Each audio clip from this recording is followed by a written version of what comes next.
Soy el director del Instituto Internacional, el Instituto de Relaciones Latinoamericanas de la Universidad Miguel de Cervantes. Es un gusto tenerlos presentes a cada uno de ustedes. Un cordial saludo a los colegas académicos y aquí a cada uno de quienes nos escuchan. Hoy tenemos un invitado de lujo, un invitado excepcional de una gran trayectoria política y diplomática de este país, que ha ocupado importantes responsabilidades tanto en Chile como en el exterior. El ex canciller, se trata del ex canciller Mariano Fernández Amunátegui, que ha sido ex embajador de Chile también en Estados Unidos, en una importante cantidad de países de Europa Occidental, diría que los países más relevantes que tiene hoy día, que conforman hoy día la Unión Europea. Es el secretario general, ha sido representante del secretario general de Naciones Unidas en Haití y jefe de la MINUSTA, y un cargo muy importante de la actualidad, que es vicepresidente del Foro Permanente de Política Exterior, que como ustedes saben es una entidad que se ocupa de abordar los principales desafíos de política exterior que presenta el país y que está conformado por muy distinguidos académicos y gente muy connotada especialista en relaciones internacionales. De manera que tenemos esta jornada especial, le damos la bienvenida a don Mariano y para presentar junto con el director el presidente del Consejo Académico, Patricio Leiva, que se nos va a unir en un momento a una conferencia muy, muy interesante, y me gustaría que el propio Mariano nos pueda introducir y nuevamente bienvenido Mariano y muchas gracias por tu presencia. Bueno, José Miguel, muchas gracias a la Universidad Miguel de Cervantes. No es la primera vez que me invitan y yo agradezco las invitaciones porque eso lo obligan a uno a sistematizar conocimiento, a estudiar cosas que están ocurriendo. Y me han pedido que hable sobre naturaleza y perspectivas de la autonomía estratégica para las relaciones internacionales de Chile y América Latina en un mundo incierto. Largo el título.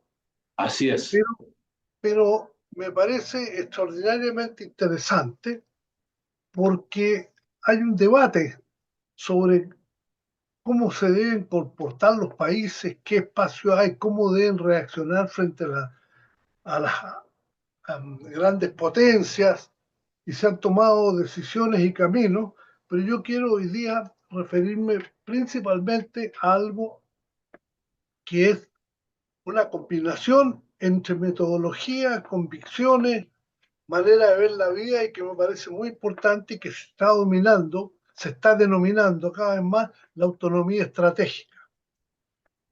Entonces, Chile es un Estado independiente, soberano y democrático, y su condición de tal se origina en la lucha que le permite liberarse de la monarquía imperial española para constituirse en un régimen libertario basado en la democracia.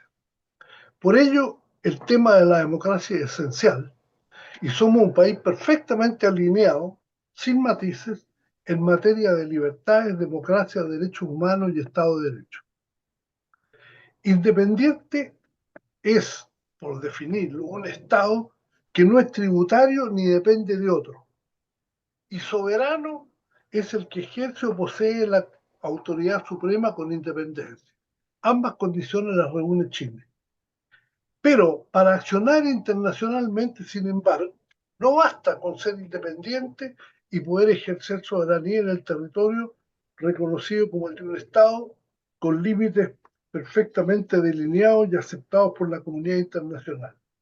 Es imprescindible disponer de una capacidad de gestión y acción que permita al Estado cumplir sus objetivos más allá de sus fronteras nacionales.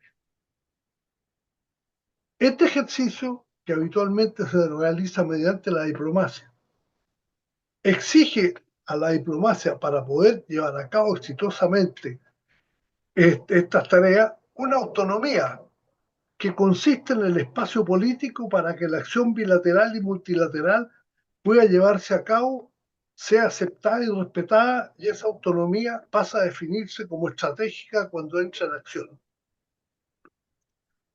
¿Y cómo se adquiere la autonomía? Hay diversas envergaduras de esta autonomía. Entonces, es evidente que la autonomía responde al conjunto de factores que conforman la unidad nacional, es decir, la solidez política, el dinamismo económico, la cohesión social. Se puede agregar elementos adicionales como la densidad cultural, el desarrollo científico-tecnológico y así otros. Esos elementos dan paulo para que se sienta el Estado en condiciones de accionar. Y en ese sentido, el papel que juega la autonomía política y estratégica en sus relaciones internacionales es aquel que le permite ejercer su independencia, soberanía y práctica democrática sin colisionar con los intereses de terceros, puesta que ella nos permite presentar nuestros valores e impulsar nuestros intereses, estimulando las buenas relaciones y la cooperación internacional. Más aún, en aquellos casos en que nuestros intereses pudieran entrar en divergencia o en coalición con otros estados, es la autonomía estratégica la que permite negociar con aplomo y encontrar caminos aceptables para resolver la eventual controversia o discrepancia. En el único momento en que nuestra autonomía se ve obligada a presentarse con residumbre, recordando nuestra soberanía e independencia, es aquel en que se afectan estos valores nuestros o intereses de manera inaceptable. Me refiero brevemente ahora a concepto que se originó más bien en la Unión Europea. Y cito a Joseph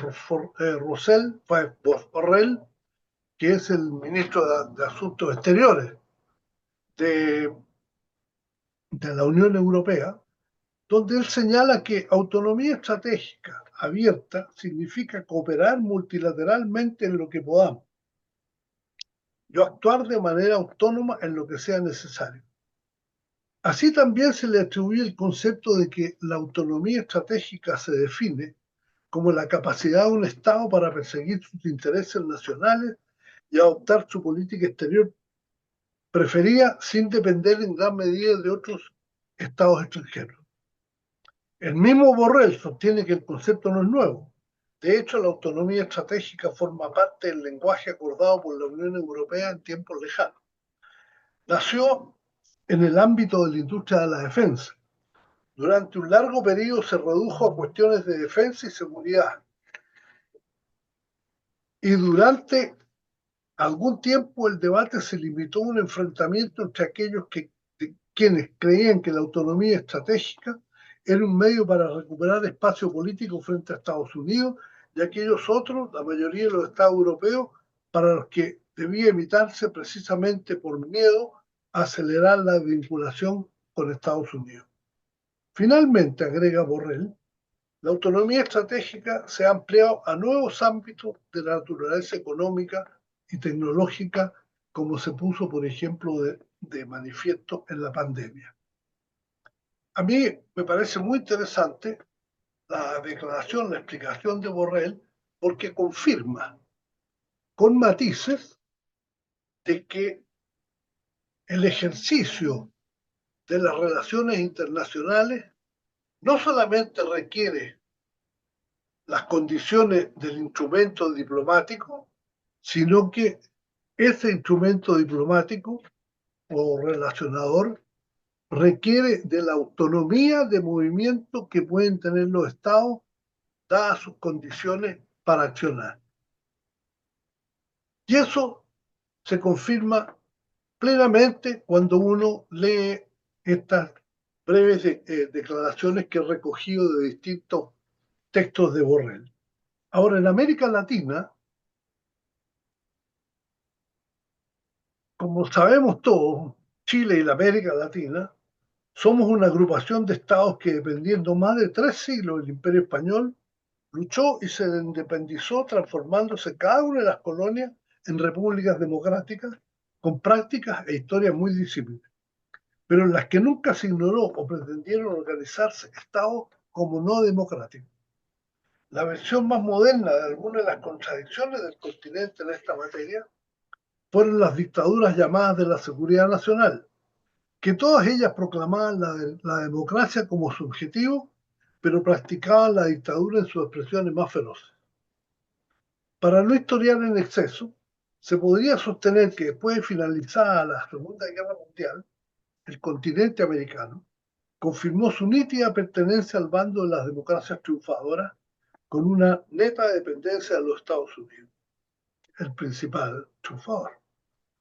Es así como durante un periodo largo la idea de dependencia fue el sustantivo dominante de partes intelectuales y profesionales del mundo más progresista, enfrentándose a los seguidores obsecuentes de lo que decían que lo que provenía de Estados Unidos era lo mejor.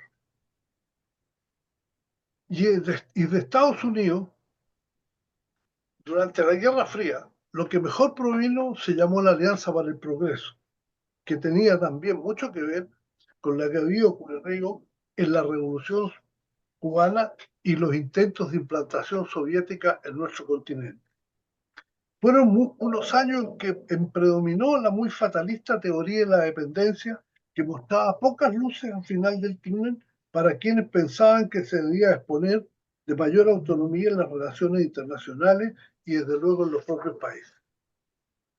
Desde mediados de los años 60 hasta mediados de los años 80, del siglo pasado, naturalmente, el continente vivió la proliferación de las dictaduras ya mencionadas.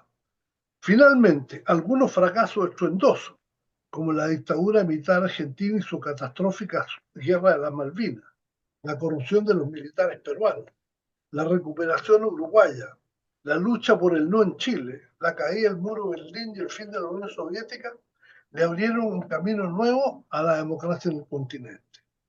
Los años 90 fueron grandes años continentales y fue notorio que el despliegue internacional para abordar el presente y el futuro de nuestros países tenía que ver fuertemente con nuestra capacidad para desarrollar una política y estrategia autónoma que se llevó a la práctica. No exagero en señalar que Chile estuvo en la vanguardia de esa ofensiva autónoma.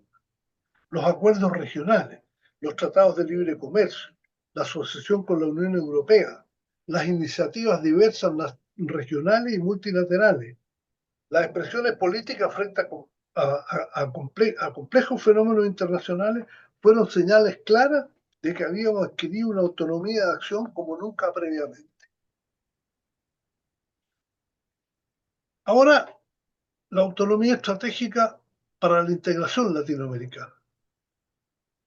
La autonomía estratégica es un muy buen vehículo para la integración regional de una América Latina y también de manera más cercana de esta Sudamérica en un estado de fragmentación lamentable. Por ello es que se debe enfatizar la condición autónoma para avanzar en la integración latinoamericana, colaborar a que la región salga del marasmo e intentar un impulso a la integración con nuevos métodos y decisiones. Yo me inclino personalmente por poner énfasis en vista de los fracasos de los acuerdos globales, por estimular un bilateralismo internacionista que permita que dos o más países tomen decisiones, construyan obras, creen instituciones que puedan ser acogidas paulatinamente por aquellos que no pudieron o no desearon participar en un inicio. Pero que no volvamos a la retórica de reuniones presidenciales generales con declaraciones sobre muy distintos temas y que posteriormente no se cumplen. Yo me he preocupado de leerlas y les puedo decir que el cumplimiento de los acuerdos del distinto nivel de la SECLA, de UNASUR, de PROSUR, de lo que sea que se escoja, prácticamente no hay seguimiento ni hay avances en esos temas. En cambio, los acuerdos bilaterales, si los orientamos de manera más nítida a que sirvan también al proceso de integración, pueden ser una base para facilitar las decisiones políticas integracionistas con un sentido mucho más práctico y no este sentido retórico que tiene al continente en el estado en que está. Y aquí, por ejemplo, yo pongo un ejemplo, los corredores bioceánicos.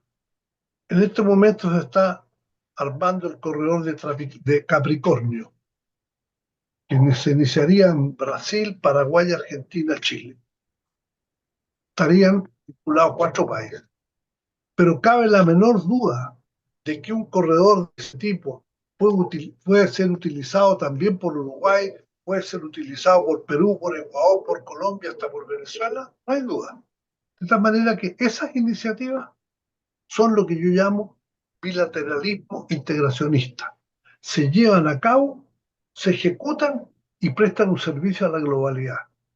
Y por lo tanto, corredores bioceánicos, cooperaciones en distintos sectores como el judicial, por ejemplo, policial, para combatir el narcotráfico, el fraude económico, la trata de personas, si se acordaran 2, 3 países, no hay ninguna duda que hay otros que se adhieren y pueden trabajar en conjunto. A eso es lo que me refiero. Y en ese sentido, yo creo que la autonomía estratégica y la integración latinoamericana se emplea no para hacer algo contra alguien, particularmente cuando la gente está hoy día muy sensible a ver si uno está o no alineado con las grandes potencias. El tema no es ese. No es esperar qué cercanía o qué lejanía tengo yo con tal o cual potencia. El tema es que yo tengo que actuar. Y para actuar utilizo mi espacio de autonomía. Y en el caso de la integración latinoamericana y otras medidas, la propuesta es que no se trata de hacer algo contra alguien, contra alguna de las potencias, como muchas veces se menciona, sino hacer algo distinto. Que tenemos estos casos, corredores bioceánicos, cooperaciones, el tema de los países antárticos. Tenemos 5 países antárticos objetivos, que son Australia, Nueva Zelanda, Chile, Argentina y Sudáfrica. Y ellos son los países que son del vecindario, costeros del océano, cercano a fauna, flora, fondos marinos, etcétera, en torno al continente antártico. No se trata de que ellos hicieran nada contra nadie, pero hacer algo distinto, porque el acuerdo mundial es que se proteja la condición prístina que tiene la Antártica y quieren mejor de tomar algunas acciones que los que están en la zona directamente. Ahora, también tengo que decir que esta autonomía estratégica, que la podemos usar y que es un fundamento muy interesante para la acción en América Latina, no tiene que limitarse. Podemos desarrollar actividades más allá del continente. De hecho, la Asociación Chile-Unión Europea, en ese sentido, nuestros tratados de libre comercio, otra iniciativa en el plano de Naciones Unidas, Chile fue el líder en la primera cumbre social. Teníamos a Juan Somavía, embajador en Naciones Unidas, que fue un motor de estas cosas. Previamente, don Hernán Santa Cruz, diplomático chileno conocido, inventó la Comisión Económica para América Latina, la CEPAL. En fin, tenemos el Pacto Andino, gobierno de don Eduardo Frei con don Gabriel Valdés de dinámico canciller, acordado con Colombia y que incorporó a 5 países. Todos son gestiones donde tengo que tener esta dimensión autonómica para llevarlas a cabo con éxito. Entonces, en este mundo globalizado, interdependiente, con acuerdos económicos y comerciales, así como con redes de convenios multilaterales, es importante sentar con claridad nuestros compromisos con los mejores avances en común con todo aquello con lo que sea posible. dejando transparentemente nítido que practicaremos la autonomía estratégica. Esto quiere decir, reitero, que cooperaremos con todo lo que sea posible y nos orientaremos siempre por nuestros valores e intereses. La autonomía no consiste en ignorar la realidad, y los tiempos actuales se están caracterizando por la emergencia de tendencias políticas que se imponen en los estados y que son, por definición, adversarias del ejercicio autónomo de la independencia y soberanía de aquellos que no comparten sus credos. Estamos, francamente, en un periodo en que paulatinamente comienza un enfrentamiento entre democracia y autocracia, con características muy diversas y en muy diversos lugares del planeta, pero todos ellos orientados a un solo objetivo. Hay interesados en instalar un poder autoritario, habitualmente encabezado por un único líder con pretensiones carismáticas, a veces muy discutibles. Y volvemos francamente a un mundo que muchos pensamos que estaba superado. Aquí tenemos el gran desafío en los próximos años. En muchos lugares se habla de la crisis de la democracia, insinuándose regímenes más autoritarios como la alternativa posible y viable para controlar sus principales defectos, como son el crimen organizado, el narcotráfico, la ineficacia de los partidos políticos, la corrupción rampante en distintos éxitos, tanto públicos como privados, etc.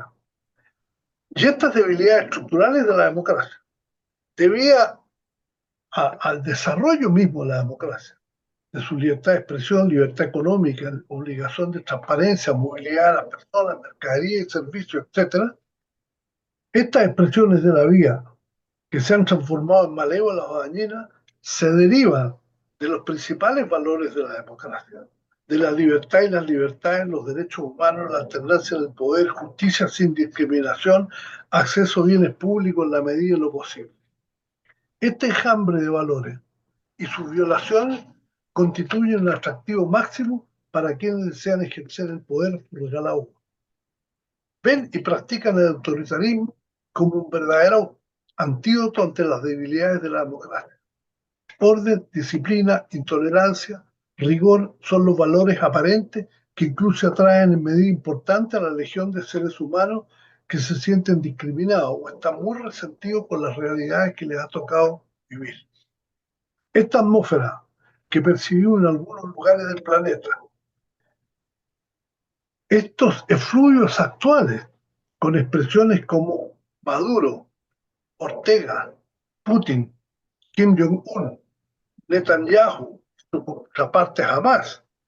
Hoy día también el nuevo presidente electo norteamericano, el, el expresidente brasileño Bolsonaro y otros, nos recuerdan los años 30, con los avances electorales de respaldo a los nacionalsocialistas alemanes con Hitler a la cabeza y los fascistas italianos liderados por Mussolini. Las circunstancias son diversas, pero los autócratas apuntan al mismo credo: control, dictadura si es necesaria, métodos represivos creciendo en la medida que haya oposición, etc.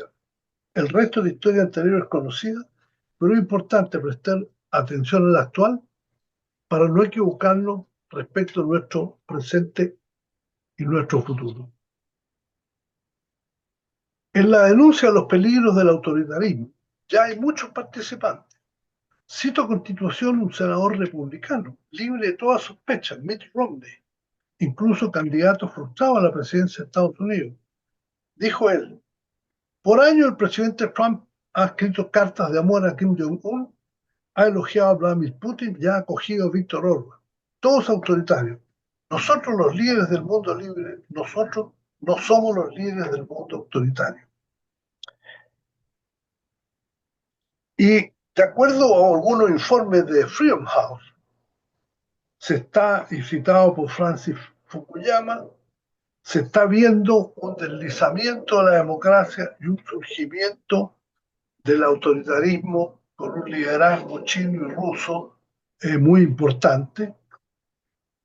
Y en ese sentido, yo me permito compartir con Anne Applebaum su aseveración coincidente con todo lo planteado por mí previamente, de que el Estado suprapartidista antiliberal no es una filosofía política, es un mecanismo para mantener el poder. Y esto es muy importante por la conclusión final que tengo en esta materia. La disputa ideológica del siglo XX entre el comunismo soviético, el capitalismo democrático encabezado por Estados Unidos y Europa Occidental, terminó. Y terminó con una derrota manifiesta con la caída del muro de Berlín. Pero hoy día se está reponiendo el autoritarismo, porque después de esta como primavera democrática que ha habido, una expansión democrática por todo el mundo, la misma institución democrática ha generado condiciones para hacer atractivas medidas autoritarias por el uso y abuso de algunos de sus principales atributos. Ya los mencioné, los derechos, libertades, garantías, transparencia, las nuevas tecnologías, todo mezclado. Tenemos a la vista que en Chile y en otras partes una situación bastante compleja para la gestión de la sociedad. ¿Y qué es lo que quieren los autoritarios? Ideología cualquiera. La única importante es que ellos permanezcan en el poder. El caso venezolano con Maduro a la cabeza es paradigmático. El caso de Ortega en Nicaragua también. El de Putin igual.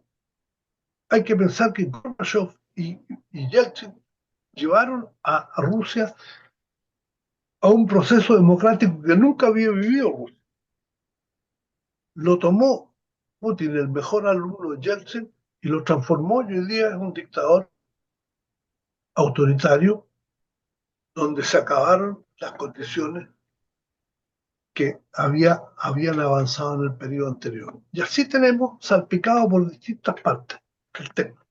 ¿Y qué significan ellos? Ellos son los principales adversarios de la autonomía, porque el autoritarismo no sabe utilizar estos instrumentos que permiten colaborar, que permiten desarrollarse, que permiten avanzar en lo internacional de cada país. Ellos son fuerza, poder, abuso, intolerancia. Y esto que estamos poniendo como tesis de trabajo, avanzar en la autonomía, se enfrenta directamente con este tipo de instituciones. Así que la lucha por la democracia no solamente es para mantener regímenes democráticos en los países, sino también poder lograr mantener un espacio de acción internacional que le permita a la autonomía generada por nuestras propias condiciones desarrollarse positivamente. Así que sería eso, no sé si me alargué mucho, pero me pareció interesante trabajar este tema y si, no sé si José Miguel se hay alguna pregunta, un comentario de alguien, yo encantado Eh, de responder. Excelente, canciller. Ha sido una interesantísima visión y descarnada visión de lo que está sucediendo hoy día en nuestra región, en América Latina, en el mundo, cómo tenemos la capacidad de enfrentar este nuevo escenario.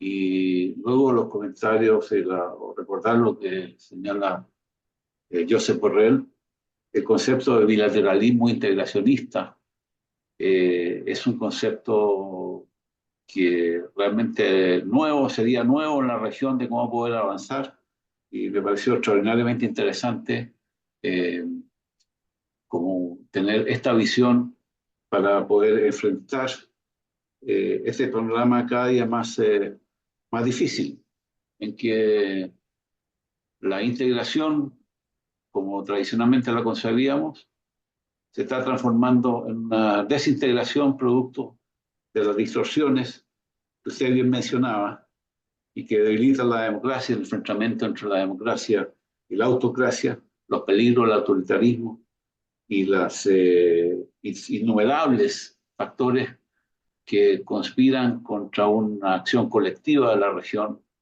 y contraviniendo lo que siempre fue eh, el avance significativo que se experimentó a principios de la década de los 90. Realmente interesante y desafiante el escenario Y mi pregunta inicial, para que después Alberto nos pueda compartir las preguntas que realicen los participantes a través del chat, que nos pueda compartir, es sería cómo los países pueden,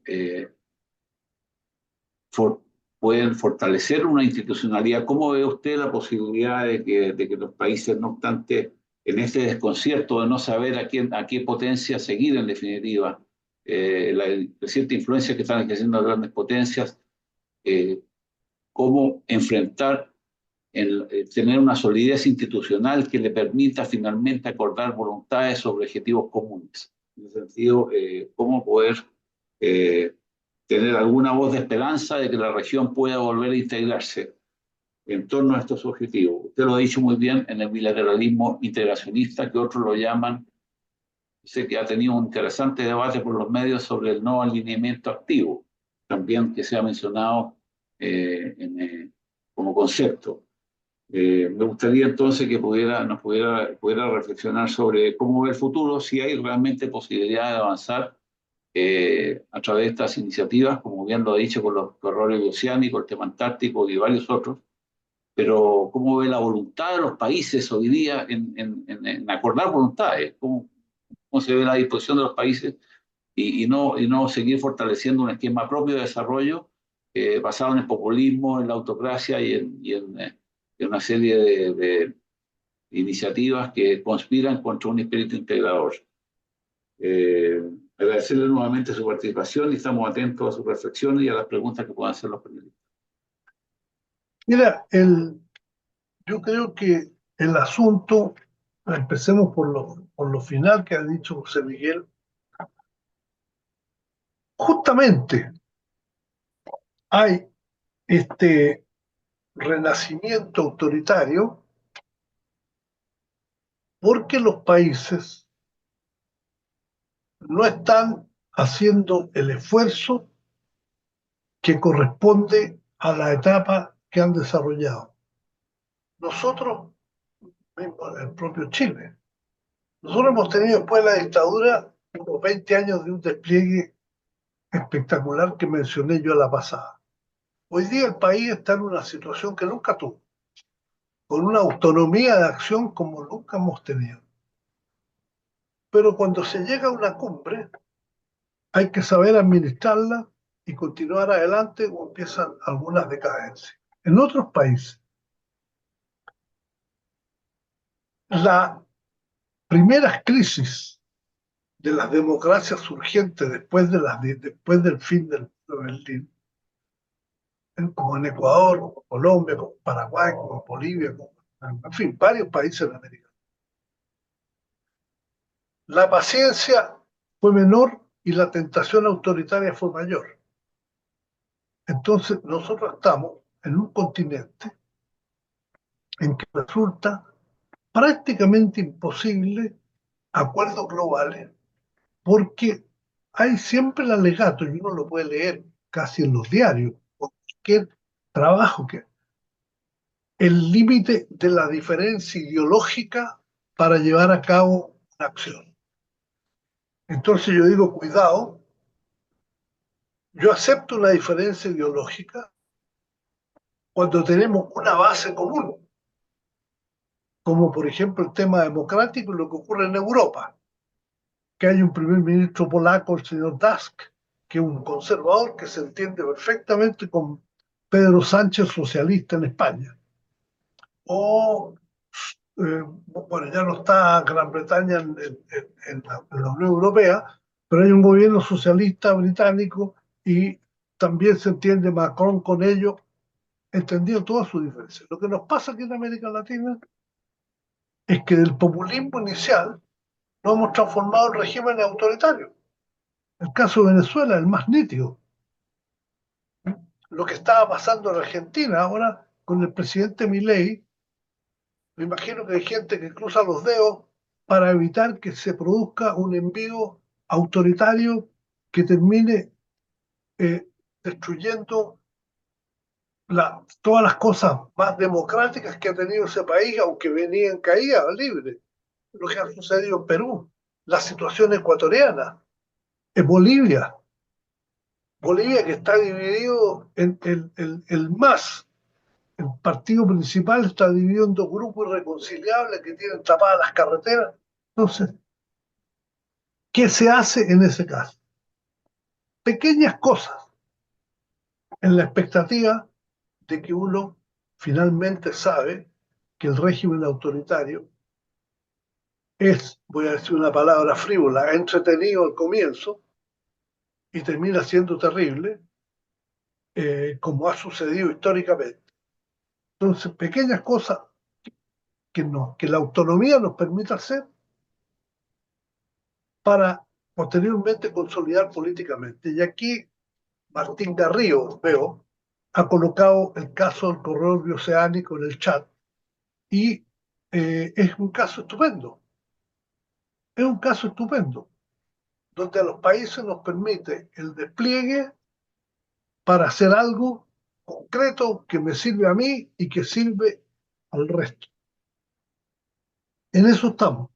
Y una referencia brevísima al tema del no alineamiento. Es que eso es distinto. Es una manera de mirar, es una doctrina que dice, yo no voy a estar tan cerca de este ni tan cerca del otro, y tengo, aquí no. La autonomía estratégica es un método de acción, es una, una, un acumulado de fuerza, fuerza en el sentido de los distintos factores o influencias que nos permiten accionar en beneficio nuestro y en este caso en beneficio de la democracia. Y los autoritarismos no utilizan autonomía porque no les interesa relacionarse, autorizan poder, abuso, dictadura, opresión. Y ahí tenemos una diferencia con cualquier otro en esa materia, pero que a mí me parece que este es lo más importante. Muchas gracias. Alberto. Sí, bueno, don Mariano tiene también la opción de poder ver los comentarios que se han hecho. Ahí también Fabián Cruz eh, hace una pregunta: ¿dónde está el límite entre percibirse autoritario o aplicar estrictamente la ley o el Estado de Derecho en relación a las condiciones, ¿no es cierto?, que requiere el continente para enfrentar este desafío? Eh, Algo ya planteaba nuestro expositor respecto del tema de una de las grandes preguntas: de qué manera el continente no reduce la dependencia económica en este grado en relación a las grandes potencias, sin sacrificarse o autoinmolarse, ¿no? Sin comprometerse en su propio desarrollo. Agradecimiento, don Mariano, acá de Juan Pablo Lira, ¿no? Gracias, dice usted, por la invitación que se le hace a escucharlo, eh, y le envía, digamos, un saludo fraternal. Eso es lo que yo puedo recoger del chat hasta ahora. Bueno, comentar que Patricio Leiva ya se conectó. No sé si Patricio podrá conectar su micrófono y querrá hacer algún comentario o un saludo, a alguna pregunta también. Bueno, Pero cuando quiera, Patricio. Si yo, comento yo sí, algo. sí, comente Perfecto. usted primero y de ahí vemos lo de Patricio. Mira, respecto a lo que dice Fabián Cruz,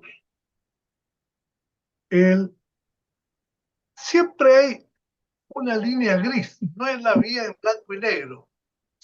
Siempre hay una línea gris de sombra donde empiezan las cosas y terminan otras. Entonces, hay tendencias autoritarias, ya hay tendencias democráticas. Ahora, el autoritario es la persona que empieza, que a veces con el poder elegido, por el poder democrático, y empieza imperceptiblemente o perceptiblemente a transformar instituciones y personas, empezando a reprimir, a oprimir, a eliminar. El caso de Putin en Rusia es de los mejores. El caso de Maduro en Venezuela. Maduro digamos, Chávez inició una etapa populista, pero era elegido y comenzó a implantar un autoritarismo que al comienzo se notaba poco, se lo advirtieron varios, se conversó con Chávez, no lo quiso reconocer, decía que no, que esto es lo que pasaba, y la ventaja que tenía Chávez era que venía en decadencia la democracia venezolana, con mucha corrupción de los partidos democráticos anteriores, el ADECO y el COPEI, y se mantuvo en estos asuntos, hasta que se enfermó y transfirió a Maduro. Y miren lo que es lo que ha terminado Maduro en los pocos años, falsificando una elección, donde tenemos, y cuando decimos tenemos, yo tengo en mi computador las actas con las resoluciones, donde Maduro en ninguna parte saca más del 25 o 26% de los votos. Ya él pasó del autoritarismo directamente a la dictadura. Entonces, es muy complejo el tema del autoritarismo. Por eso que los estados colocan barreras institucionales como se colocan barreras institucionales al comportamiento humano. Si el derecho civil, el derecho penal existen, porque el ser humano tiene tendencias innatas a condiciones complejas de la manera de vivir si no hay límites sociales, institucionales, culturales. Bueno, esto mismo pasa en política. Y ya tenemos los casos, son muy evidentes. Lo que pasó en Perú con Castillo. A poco tiempo que hubo dificultades, cerró el Parlamento. Claro, le resultó mal porque le dieron un golpe de Estado, en fin. Pero él lo que hizo fue eso, lo que hizo Morales en Bolivia, que dice que le dieron un golpe de Estado. Morales trampeó todas las cosas posibles hasta el día de la elección y finalmente terminó mal en este asunto. Pero son todas, si ustedes los miran, son todas tendencias que iban al poder total, que iban al autoritarismo. Y eso es lo que se está notando. La cuestión china es bien curiosa, se ve poco de acá, pero se acabó el marxismo en el partido, Xi Jinping puede ser reelegido perpetuamente, en fin, son todas estas cosas las que al comienzo, como digo, la línea es gris y difícil de distinguirla, pero hay que tratar de ser inteligente y darse cuenta pronto porque si no después no hay marcha atrás. Aquí hay una pregunta interesante que voy a leer. Acaba de finalizar la COP16 en Cali sobre conservación y biodiversidad. Mañana se inicia la cumbre de la PEC, dice en Lima, y la próxima semana en Río de Janeiro se lleva adelante la del G20. Esto implica que los mayores y relevantes líderes del mundo estarán en Sudamérica. Hoy se inaugura la cumbre iberoamericana Cuenca en Ecuador. De 22 países miembros estarán presentes solo 6. Una demostración más del fracaso del entendimiento, dice Juan Pablo Lira, ¿no? Entre los latinoamericanos y los iberoamericanos. El canciller Fernández, en su destacada vida profesional, ha sido actor del proceso, de este proceso, ¿no es cierto? Así haya sido así o si haya fracasado, de la integración en nuestro continente. ¿No será que ha llegado el momento que la integración se haga desde la base, pregunta, desde la sociedad civil? Así hacer o confrontar de esa manera el ideologismo. Hay un comentario ahí que hace Juan Pablo Lina. Mira, lo que sucede es que a propósito de los encuentros sobre medio ambiente, biodiversidad y todo, hay que escuchar las oraciones del Papa, que está permanentemente señalando en pequeñas intervenciones, escuchemos los reclamos de la Tierra, del planeta, pero en definitiva, si uno hace una lectura un poquito más aguda, se da cuenta de que ha sido el sumo pontífice argentino, el Papa, el que se da cuenta de que vamos caminando hacia zonas de autoritarismo y confrontación extremadamente peligrosas. Y él está advirtiéndolo a tiempo y está enfatizando el tema medioambiental en todas sus variables Así que si alguien quiere confirmar esto, por favor, abran, no sé si los YouTube o los Twitch TikTok, y claro. vean lo que está diciendo. Ahora, respecto a lo que dice Juan Pablo, eh, en principio sí, podemos hacer un trabajo más desde la base, pero nosotros tenemos un pequeño problema que no tuvo Estados Unidos, porque lo decía el otro día muy bien José Miguel Insulza, que también es un gran entendido en estas cosas, que la diferencia entre lo que pasó en Norteamérica y lo que pasó en América del Sur, o América, Latinoamérica y Europa, dice, el más exitoso eh, proyecto de integración ha sido Estados Unidos de América. Partieron 13 colonias semi-independientes sin ayuda de la metrópoli y fueron ampliándose en un territorio enorme y llegaron a Estados Unidos. Y por eso están todos estos factores que conviven en Estados Unidos y que a veces llaman la atención. ¿Por qué la elección con esta elección directa?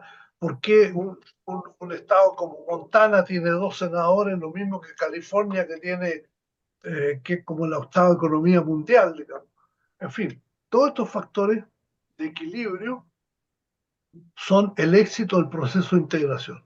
Y Europa también ha tenido un éxito de integración porque Europa quedó demolida después de la Segunda Guerra Mundial y por lo tanto se perdieron los atributos nacionalistas para poder seguir viviendo. En cambio, en América Latina, los países se independizaron del imperio e inmediatamente se constituyeron entidades nacionales soberanas fijando fronteras. Y eso es mucho más difícil de integrar que lo que pasó con las colonias en Estados Unidos, que no practicaron la soberanía, cada una individualmente, sino que lo hacían de manera bastante combinada, o en Europa, que por la guerra renunció a determinados atributos soberanos. Entonces, el trabajo de la sociedad civil, nacional, queramos llamar, es extremadamente valioso, pero es indispensable un cierto compromiso del Estado para, utilizando los valores propios y esto que yo llamo la capacidad autonómica, avancen en estos asuntos. Y vuelvo al corredor bioceánico, al Capricornio que está hoy día ahí. Ese es un corredor bioceánico que debió venir por Bolivia, desde Curpá por Bolivia, hace muchos años.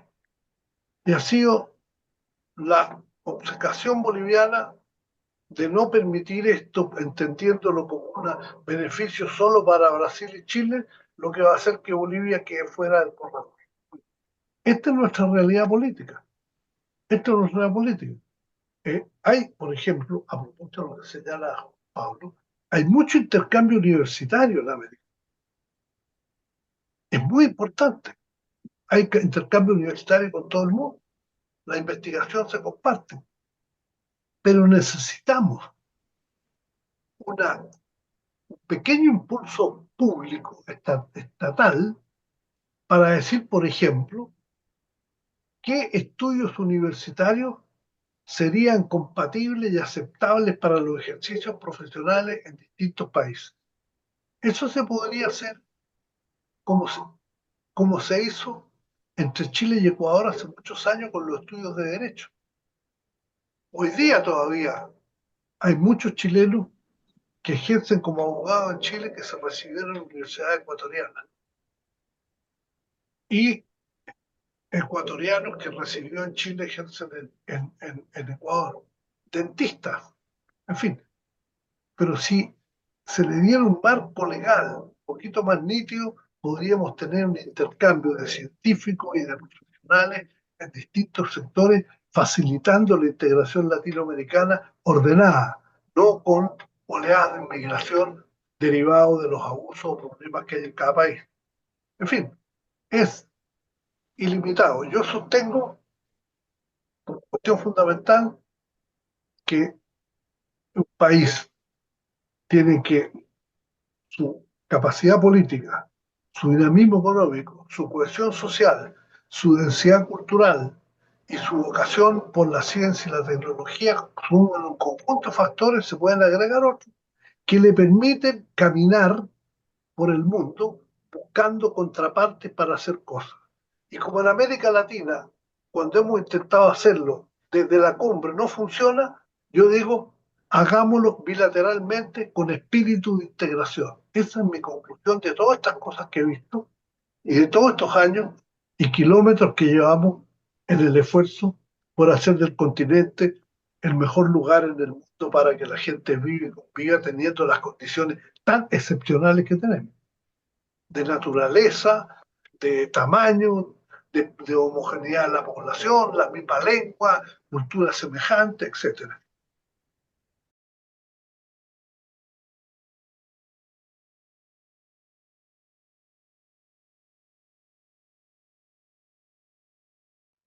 Encantado. Gracias, Canciller. Y Juan Pablo, un saludo. Gracias.